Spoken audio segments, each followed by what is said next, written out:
How do I make my video change from one part to another smoothly?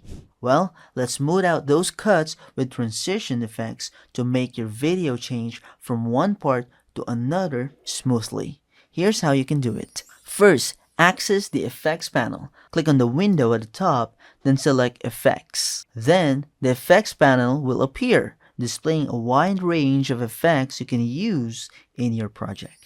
Second, find the transition you want.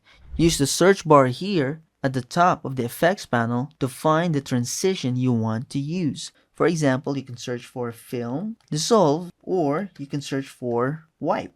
To find different types of transitions, simply click and drag the transition onto the timeline. For example, we choose wipe and then simply click and drag it to the timeline, positioning it between two clips where you want the transition to happen. Third, adjust the duration. Once the transition is on the timeline, you can adjust its duration to make it longer or shorter.